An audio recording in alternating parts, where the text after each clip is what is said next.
السلام عليكم ورحمة الله وبركاته. عمرك سألت نفسك ليه الناس بتحب الشطرنج؟ النهاردة هنتكلم عن فوائد الشطرنج، مش بس كلعبة لكن كأداة قوية تطور بيها عقلك. خليك معايا للنهاية. أول حاجة هي فوائد عقلية، وأهم فايدة في الفوائد العقلية هي التركيز. لما تلعب شطرنج بتضطر تركز في كل تفصيلة وفي كل حركة، ممكن تغير مجرى اللعبة بالكامل، وده بيساعدك إنك تزود قوة التركيز عندك. تاني حاجة هي الذاكرة. اللعبة دي بتقوي ذاكرتك، لأنك لازم تفتكر أنماط واستراتيجيات وخطط لعب حصلت معاك قبل كده، فبالتالي من كتر الممارسة بعد كده الذاكرة عندك هتبدأ تقوى.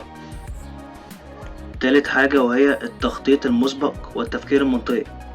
الشطرنج بيخليك تفكر في كل خطوة هتعمل ايه، والخصم ممكن يرد عليك بايه. ده بيدربك على اتخاذ قرارات مدروسة، وبالتالي بيطور عندك التفكير والتخطيط المنطقي. تاني حاجة هي فوائد تعليمية. الشطرنج كمان مفيد جدا للأطفال. دراسات كتيرة بتأكد إنه بيحسن التحصيل الدراسي، خصوصا في مادة الرياضيات والقراءة.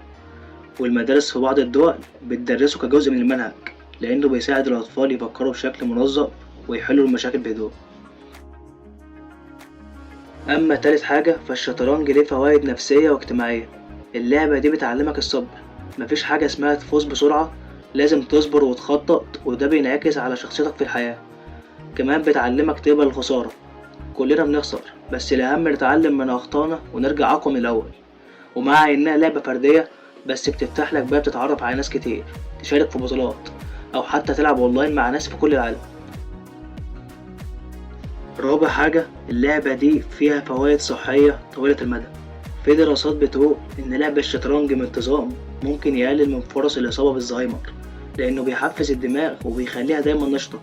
يعني انت مش بس بتستمتع وبتلعب، انت كمان بتحافظ على صحة عقلك. لو ما كنتش مقتنع باللعبة دي قبل كده، اعتقد دلوقتي عندك سبب قوي تبدأ تلعب عشانه. جربها وابدأ خطوة بخطوة بسيطة، ومع الوقت هتكتشف قد ايه اللعبة دي ممتعة ومفيدة. بس كده، متنساش تعمل لايك للفيديو وقولي في التعليقات ايه اكتر فايدة حسيتها لما لعبت شطرنج.